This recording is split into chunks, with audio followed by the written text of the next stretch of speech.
Good morning students.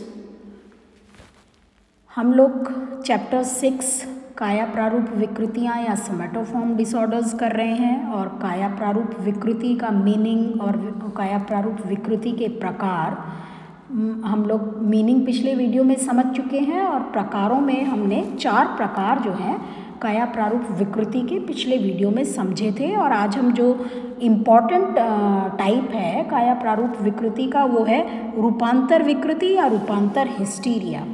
तो बच्चों काया प्रारूप विकृति क्या है, थोड़ा संक्षेप में मैं बता दूं कि ये इसमें जो है व्यक्ति उन दैहिक लक्षणों की शिकायत करता है या वो दैहिक लक्षण बताता है जिनसे दैहिक समस्याओं की उपस्थिति का अंदाज होता है, परंतु वास्तव में उनका कोई दैहिक या कायिक आधार नहीं होता। और उन रोगियों को ये विश्वास होता है कि उनके लक्षण वास्तविक ही नहीं है बल्कि बहुत अधिक गंभीर भी हैं।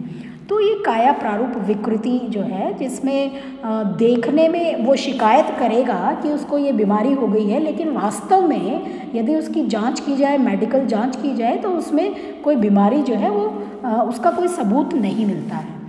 तो हमने 4 प्रकार किए थे। पहला था शरीर दुष्क्रिया आकृति विकृति, दूसरा था रोग भ्रम, तीसरा था कायिकी विकृति यानी सोमेटाइजेशन डिसऑर्डर, फोर्थ था काया प्रारूप दर्द विकृति यानी सोमैटोफॉर्म पेन डिसऑर्डर, और अब जो हम टॉपिक करेंगे इस वीडियो में वो है रूपांतर विकृति या रूपांतर हिस्टीरिया या इंग्लिश में हम बोलते हैं कन्वर्जन डिसऑर्डर या कन्वर्जन हिस्टीरिया।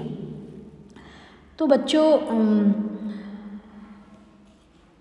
जो ये काया प्रारूप विकृतियां हैं उसमें सबसे सामान्य एवं प्रबल विकृति जो है वो रूपांतर विकृति है, जिसे पहले रूपांतर हिस्टीरिया के नाम से जाना जाता था। फ्रॉयड पहले ऐसे मनोवैज्ञानिक थे जिन्होंने इस रोग के लिए रूपांतर शब्द का प्रयोग किया था, और उनका ये मत था कि इस रोग में व्यक्ति की जो दमित इच्छाएं हैं, दमित मूल प्रवृत्तियां हैं, संवेदी पेशीय लक्षणों में बदल जाती हैं, यानी सेंसरी और मोटर सिम्टम्स में वो बदल जाते हैं और उसके कार्यों को अवरुद्ध कर देती हैं। तो आज भी रूपांतर शब्द का यही अर्थ है और इस तरह से ये कहा जा सकता है कि रूपांतर विकृति वैसी विकृति को कहते हैं जिसमें व्यक्ति के तनाव, मानसिक संघर्ष की जो अभिव्यक्ति है वो दैहिक लक्षणों के रूप में होती है, और ऐसे दैहिक लक्षणों का कोई दैहिक आधार नहीं होता। सामान्यतः इन लक्षणों की अभिव्यक्ति उन अंगों के कार्यों में जो अवरुद्धता उत्पन्न होती है उसके माध्यम से होती है जो केंद्रीय तंत्रिका तंत्र के नियंत्रण में होते हैं। तो जैसे मान लीजिए एक व्यक्ति को मास्टरबेशन यानी हस्त मैथुन करने की बुरी आदत है, तो इसमें उसमें चिंता और तनाव हमेशा बना रहेगा, और अचानक एक दिन उसे ये अनुभव होने लगा कि उसका हाथ ही नहीं उठ रहा क्योंकि उसके हाथ में पैरालिसिस हो गया। जब मेडिकल जांच की गई तो उसमें पाया कि जो पैरालिसिस था उसका कोई दैहिक सबूत नहीं है।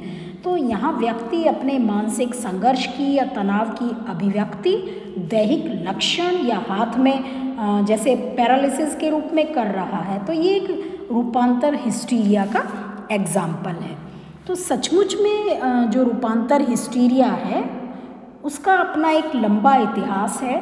हिप्पोक्रेट्स मनोवैज्ञानिक थे।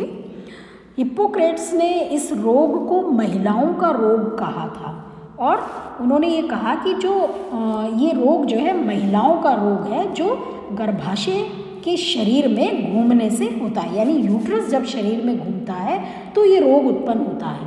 तो गर्भाशय का घूमना महिलाओं में संतान उत्पन्न की इच्छा या चाहत का परिणाम होता है, लेकिन फ्रॉयड जो मनोवैज्ञानिक थे वो हिप्पोक्रेट्स के इस सिद्धांत से सहमत नहीं थे। उन्होंने उनका ये सिद्धांत जो है अस्वीकृत कर दिया और ये बताया कि हिस्टीरिया का संबंध जो हमारी दमित इच्छाएं होती हैं, जो दमित मूल प्रवृत्तियां हैं उनसे है, यानी जब हमारी इच्छाएं पूरी नहीं होती तो वो व्यक्ति की दमित हो जाती हैं अचेतन मन में, और जो हिस्टीरिया है उसका संबंध उन दमित मूल प्रवृत्तियों से होता है, और ऐसी मूल प्रवृत्तियों को जानबूझकर दबाकर उसे डिफरेंट रूप में, है ना, डिस्टिंग्विश्ड रूप में या छद्म रूप में अभिव्यक्त करके किया जाता है।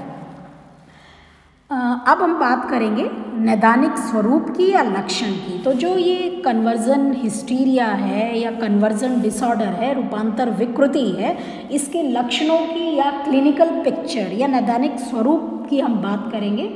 तो मनोवैज्ञानिकों ने या मनोचिकित्सकों ने रूपांतर हिस्टीरिया के क्लिनिकल पिक्चर को स्पष्ट किया है और उसके लक्षणों को 2 भागों में उन्होंने बांटा है। पहला लक्षण हम यहाँ पर डिस्कस करेंगे, वो है संवेदी लक्षण। तो रूपांतर हिस्टीरिया में रोगी की जो संवेदी प्रक्रियाएं हैं उनमें कुछ विकृति आ जाती है।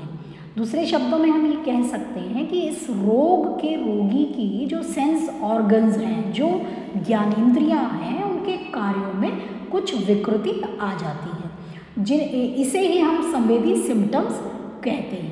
तो रूपांतर हिस्टीरिया के प्रमुख जो संवेदी लक्षण हैं वो उनकी हम चर्चा करेंगे। पहला है एनेस्थेसिया।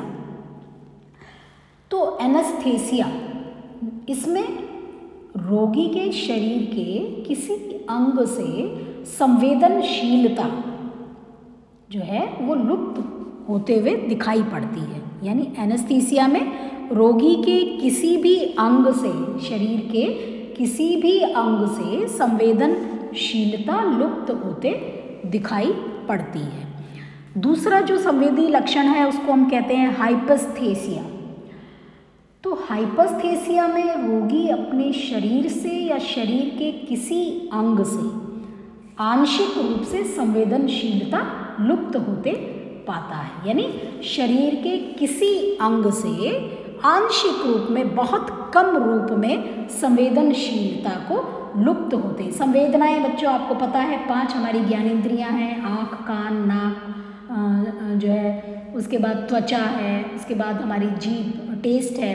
तो ये 5 ज्ञानेंद्रियां, तो इन अंगों से संबंधित जो है आंशिक रूप से उसको संवेदना लुप्त होते दिखाई देती है। तीसरा है बच्चों हाइपरेस्थेसिया। तीसरा है हाइपरेस्थेसिया। तो हाइपरेस्थेसिया, इसमें रोगी के शरीर में अति संवेदनशीलता पाई जाती है। इसमें मैंने पॉइंट्स को शायद लिखा नहीं है, तो आप इसको सुन लें ध्यान से। तीसरा पॉइंट है हाइपरेस्थेसिया। इसमें रोगी के शरीर में बहुत अधिक संवेदनशीलता पाई जाती है, यानी अति संवेदनशीलता हाइपरेस्थेसिया में पाई जाती है। नेक्स्ट है एनाल्जेसिया। तो एनाल्जेसिया जो है उसमें रोगी के शरीर में दुख या दर्द के प्रति कोई संवेदनशीलता नहीं पाई जाती। एनाल्जेसिया क्या है कि रोगी के शरीर में जब कोई दुख होता है या कोई दर्द होता है तो उसके प्रति वो संवेदनहीन हो जाता है, उसमें संवेदनशीलता नहीं पाई जाती। ऐसी स्थिति को हम एनाल्जेसिया की स्थिति कहते हैं। और 5th जो है वो है पैरेस्थेसिया। पैरेस्थेसिया की स्थिति में रोगी असाधारण संवेदना, जैसे किसी प्रकार की घंटी सुनने की संवेदना, तो ये एक असाधारण संवेदना है जो रोगी को कुछ आवाज़ें सुनाई देने लगना, तो इसका अनुभव जो है वो इस तरह की संवेदना का अनुभव करने लगता है। तो बच्चों, रूपांतर हिस्टीरिया के रोगी में इन प्रमुख संवेदी लक्षणों के अलावा कुछ और संवेदी लक्षण जो विशेषतः जो है दृष्टि या श्रवण से संबंधित हैं वो भी होते हुए पाए गए हैं। जैसे कुछ मनोवैज्ञानिकों ने ये पाया कि द्वितीय विश्व युद्ध के समय वायु सैनिकों के अध्ययन में दृष्टि संवेदना संबंधित रोग के अनेक लक्षण जो हैं वो दिखाई दिए, जिसमें धुंधली दृष्टि दिखाई दी या प्रकाश की असहनीयता जो है जिसको हम बोलते हैं फोटोफोबिया, या दोहरी दृष्टि डबल इमेजेस दिखाई देना, या किसी एक आँख से कम दिखाई देना। यानी जो वायु सैनिक थे द्वितीय विश्व युद्ध के समय, उनको ऐसा महसूस हुआ कि उनकी जो दृष्टि है वो धुंधली हो गई है या बहुत अधिक प्रकाश है जिसको वो सहन नहीं कर पा रहे, या उनको डबल विज़न उनका हो गया है, या किसी एक आँख से उनको कम दिखाई दे रहा है, या पढ़ते समय कुछ अक्षरों का एक साथ मिल जाना, ये लक्षण जो हैं उनमें प्रमुख थे द्वितीय विश्व युद्ध के वायु सैनिकों का जब अध्ययन किया गया। तो उसी तरह से अन्य लोगों ने इस रोग में श्रवण संवेदना संबंधी विकृति भी होते हुए पाई है, जिसमें आंशिक या पूर्ण रूप से बहरापन या कुछ अस्पष्ट आवाज़ों का कान में गुंजन या किसी अलौकिक शक्ति जैसे भगवान की विशेष वाणी को सुनने का अनुभव, ये लक्षण उनमें प्रधान रूप से देखे गए। तो रूपांतर हिस्टीरिया के रोगियों के लक्षणों की जब हम बात कर रहे हैं तो हम यहाँ पर हम जो डिस्कस कर रहे हैं वो है संवेदी लक्षण। और बच्चों, संवेदी लक्षण जो है वो हमारी 5 ज्ञानेंद्रियों से संबंधित हैं, जिनकी हमने अभी चर्चा की। तो आप लोग जो है इसकी बुक ले लें, अरुण कुमार सिंह की असामान्य मनोविज्ञान, और उसमें आपको ये टॉपिक इजीली मिल जाएगा। Thank you. नेक्स्ट वीडियो में हम नेक्स्ट सिम्टम की बात करेंगे, जो रूपांतर हिस्टीरिया या रूपांतर विकृति के नाम से जिसको हम आज जानते हैं। तो उसका जो नेक्स्ट सिम्टम है वो या लक्षण वो हम नेक्स्ट वीडियो में करेंगे। Thank you.